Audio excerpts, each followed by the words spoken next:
And then there's just the added bonus to those guys who maybe have some, familiarity with it. Gus, on Tuesday you said that you already had some names in mind for your coordinators.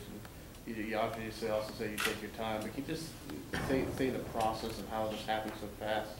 Were these two guys the two names that came to the front of your mind? Well, I think you could tell how fast it happened that I was very interested in these guys. And, coming in, you have an idea of names. And I thought it was important to get the coordinators in place as soon as possible for recruiting, for everything, but you got to get the right guy. And I'm tickled to death to have both these guys with me. Coach Johnson, from a couple of the defenders that you've met, who sticks out as leaders to you? I didn't catch the beginning. The defensive players that you've gotten a chance to meet, who sticks out as? I've not yet had a chance to meet any of the players, and my understanding is they're finishing up exams today, so I don't know when that process will happen, but I will be anxious to meet with them. I think the player leadership, and especially in a transition, is absolutely critical. Now let's talk about your just general defensive philosophy. Well, I'm more about players than plays, and what I mean by that, I have a core principle of how to start with your defense, because I think it has to be adaptable to what you have to stop today. We will originate out of a 4-man front with 2 inside linebackers and 5 defensive players. It's a 3-safety defense. And from there, we will build the packages that we add to that based upon personnel. I feel like today in college football, if you base your principles on substituting players and matching up, there will be teams on your schedule that will not allow you to do that. So I want to start from a base that allows us the most flexibility with the starting 11. From there, I think the coaching staff brings ideas. It's going to be Coach Malzahn's blueprint. We're going to do what he wants done from a principle of on the field and off the field. It's going to be a disciplined football team in execution. It's going to be a disciplined football team off the field. But I think you base it on what your personnel can do and put players in a position to make plays. Ellis, what do you like out of your third safety? What do you want from that position? It's the key to the flexibility and the effectiveness of the defense. You've got to be able to do so many things and do them well.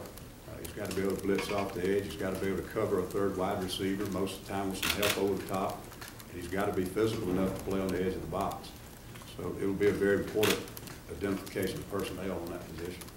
You start out of the 4-2-5, but I've seen it said elsewhere that your defense is pretty multiple. It switches formations, and sometimes you'll go with a swarm front. So is that, how much do you think you're going to play the 4-2-5? It will be our foundation, but Coach Malzahn wants an attacking, multiple defense, and that's what we're going to be. You can only be as multiple as your talent level allows you to be, and again, as we evaluate the personnel in this football team, we'll find ways to create packages that complement that 4-2-5. We've always been able to create an odd front, 3-4 type of philosophy out of it. It can be done with a hybrid defensive end or maybe another player in the defensive line. So we've got to find a way to do that. We want to be able to give him the multiplicity that he wants in that package. And I'm sure we've got the personnel here, we can do it. Yes, we talked about your message to fans was a new day, and you come in and kind of start the staff, building your own staff, releasing some of the old assistants. Talk about just that transition as you guys move forward into next season. Well, like I said, it started with the coordinators, and we have a plan, and we're trying to put the pieces of the puzzle and get the right people for Auburn, and get the right people moving forward, and so that's what we're doing at this time. Was it hard to go and talk to some of those old assistants, guys that you played or coached with, and kind of tell them the news? No, there's no doubt. I mean, you get extremely close to people when you work with them, and it was extremely tough. Will you be bringing in your strength and conditioning coach from We're still working through some of that. Is there any possibility that any of the former coaches on staff from last year will be retained? Our plan was to hire coordinators and give them somewhat ownership. We're open to everyone. We just want to get the right fit, and that's what we're working on right now. Ellis, you've been in this coaching business a long time, so you know how tough it is sometimes. But how nice is it to land on your feet so quickly after a tough season? Well, very fortunate.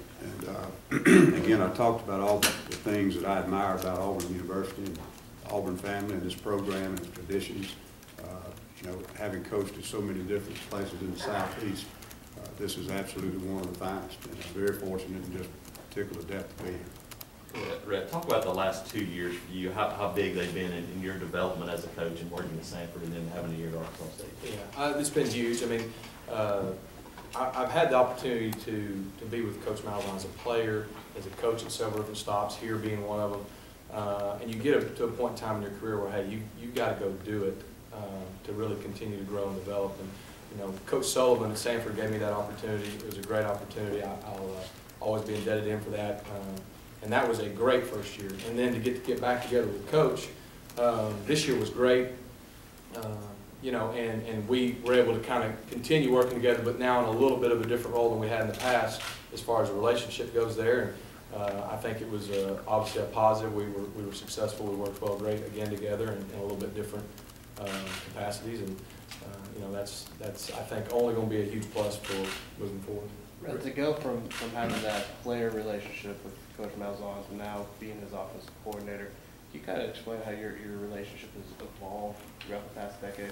Yeah, there is a change. I mean, when you got a player-coach relationship, that's different than a you know, a assistant coach, head coach relationship. I think the length and the depth of our relationship helps, and the fact that has happened multiple times in my career, that I've worked for him since I played.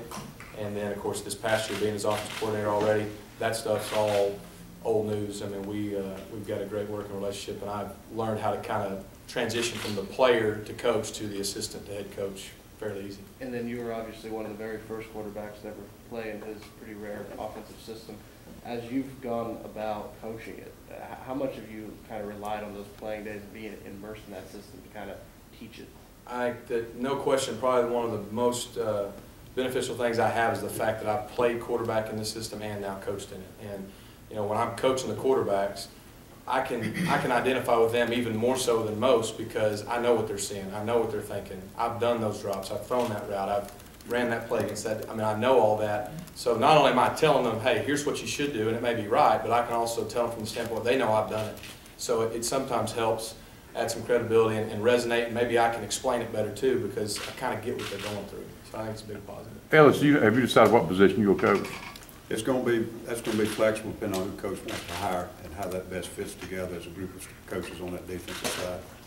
Brett, I don't know how much you had a chance to watch over or see much during the year, but you're inheriting statistically one of the worst offenses in all of the country. Just what are some of the challenges you're going to have to go from a system that was more pro style but really never found an identity or consistency to going back to the spread? What you're going to have the challenges that you face there? Yeah, you know, I didn't get a chance to watch much. You know, I always keep up with Auburn because the people here are important to me, and I do have some familiarity with the guys, especially the quarterbacks that are coming back. I know them all to some degree. I think you know, the bottom line is starting from day one, ground zero, like, hey, this is, and just instilling our philosophy. We don't care about what happened in the past because we can't do anything about that. We're all looking forward, and what can we do moving forward to put the best product on the field for Auburn, for the Auburn fans. And it's probably similar to when Coach Malzahn first got here a couple years back, and I was with him. It was a similar situation. We were able to come in here and didn't really focus on anything other than ourselves and these kids, and making sure that they buy into what we want them to do, buy into the discipline, to the structure, to the culture of our offense and our football team. And once we get that, we'll be in good shape. But that'll be the mindset. It won't be, hey, here's what happened last year, here's what we're focused on us moving forward, and I think we'll be fine. For those quarterbacks who have a particular skill set, how difficult is it to go from a completely different system to what you're going to be running next year? I didn't hear the very beginning of your question. Well, for those quarterbacks. For those quarterbacks, yeah. You know, for some it may be more of an adjustment than others. You know, you look at it, you've got Kyle Frazier, who played this kind of system in high school, has obviously worked with Coach Malzahn for a year. Jonathan Wallace, similar style offense. I know Jonathan too. I mean, so and he understands kind of what we do. You know, Clint Mosley had been here. I mean, you go on and on. Those guys have some background. You know, I think the question was asked earlier. Those are all guys that either have background in this system here or a similar system. So it'll be in transition because they've gone through a whole 12-month cycle of something else. But it's like anything else. We went in this year to a place and we put in a whole new system. The guys adapted. Kids are resilient. They'll be fine. You know, they'll pick it up fine. Gus, let's talk about recruiting.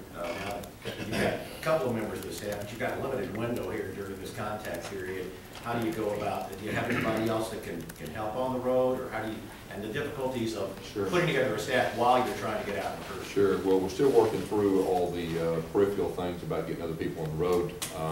You know, right now we're just trying to touch base with you know, the commitments, and really just trying to reach out and develop relationships. Have you talked to every commitment already? Pretty much. There's a couple that we've had a little bit of trouble with, but for the most part, most of them. This is for both Rhett and Gus. Rhett first. A lot has been made over the years about Gus's rise through the ranks. At 29, you're now an offensive coordinator at SEC school. Talk about just from where you started as a GA, or and now a few years Well, later. I think Coach would probably say a similar thing. I feel blessed to have been with good players on good teams and good coaches. That's a big part of it. And I think it's a great opportunity. I'm blessed to have it. I feel like I'm more than ready for it. I'm excited about it, and I think when you look at how you get to certain points, and if you're ready and what your age, I don't think all that is as big a deal as I feel like the background I have in this system with Coach as a player over 15 years, either a player or a coach. I think that's probably the most valuable thing I have, and then being familiar with Auburn, being familiar with the fans, some of the players here, and how things work. I think that'll be a big plus, but it has happened quickly. Can't explain it other than I've been blessed to have good players and good people with me along the way. Gus, can you talk about just Rhett's kind of rise through the ranks? Well, I'm very proud of Rhett. He was a phenomenal player. He set national passing records and all that. You knew early on he was special. He's like a coach on the field. He was with me at Springdale High School, helped coach Mitch Mustang, went with me to University of Arkansas. Deserves a lot of credit for that year. I really relied on him as my right-hand man. Then we came to Auburn. He was the first guy I wanted to have with me. And he deserves a lot of credit for the success we had here. And then we get a chance to go to Arkansas State. He was the first guy I called. He did a phenomenal job, top 20 offense. I've said it before, he's got the it factor. And the best thing about it, I know exactly what I'm getting. And we work extremely well together, and he's got a bright future. He'll have a chance to be a head coach at this level someday, and he's got everything it takes. Guys, you called Rhett obviously your right-hand man a couple times now. Are there differences in how you guys view offense, or are you guys kind of like-minded? Well, I believe Rhett would probably tell you our offense is unique. This offense he knows because he played in it. I would say he probably doesn't know other offenses, and that's a good thing. We want to be expertise in what we do, and he knows this offense like the back of his hand. We've worked extremely well together. He's battle tested even though he's young. We've been through some big games together, and he deserves a lot of credit for our offensive success. How's the play call began? We will do it exactly like we did last year. We will do it together. He will get the game plan together during the week, and then on game day, it will be similar, exactly what we did last year. Good time for a few more. Yeah, Gus, we know about Chad and how he came to you a few years ago and kind of learned a lot of things from you. Do people still come to you and ask you, hey, can I learn your offense? Do people still do that? Well, coaches talk football, and I'm a former high school football coach, and I'm always looking to talk football with high school coaches and develop those relationships. And we talk with a lot of people about our offense, and I think that's a good thing. Ellis, do you have any idea how the makeup of the defensive staff is going to be as far as numbers and how many you'll have at different positions, things like that, or is you splicing? I do not. I just know there will be 4 guys on the defensive side of football, and then up to Coach Malzahn, even that could change. I was wondering if you were thinking 2 in the secondary or 2 up front or anything like that. I have some feelings about that, but I think try to find the right guys that fit in and the right people, the kind of people we want here. Coach Malzahn feels comfortable about. We've got some flexibility in that, and I'm not stuck on any one way to do it. Ellis, you were pretty complimentary early on today about the speed and the hurry-up offenses out there in college football, but about a year and a half ago during an interview, you said that part of what is deteriorating some of college football is the hurry-up offenses, and you compared it to lacrosse or soccer, saying there's nothing wrong with those sports, but that's not football. What has kind of changed your mindset in the last year and a half? Did I say that? If you look up, that's translated into Latin. That means somebody help us. We can't stop this thing.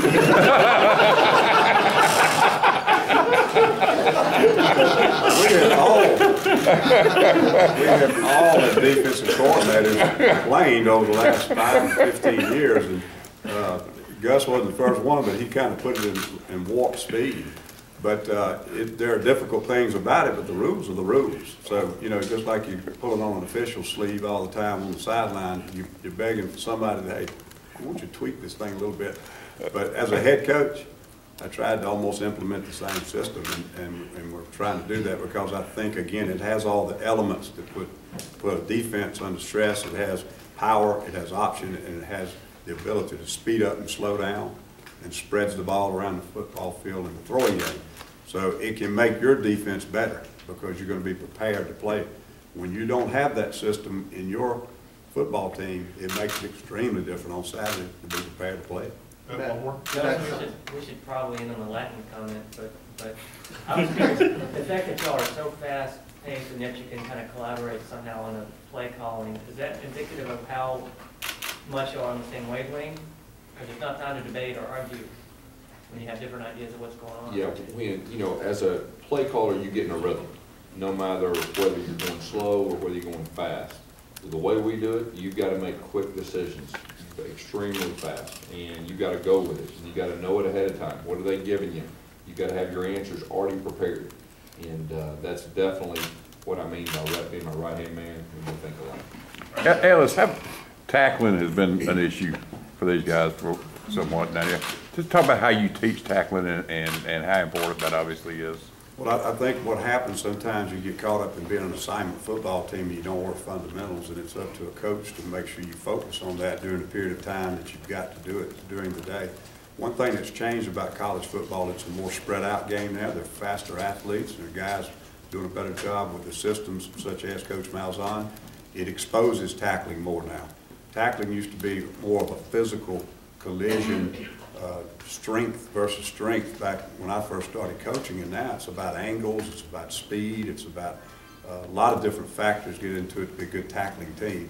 But you do have to put a lot of attention in it and be careful about trying to get into too much X's and O's and forget about the fundamentals. All right. Thank you very much.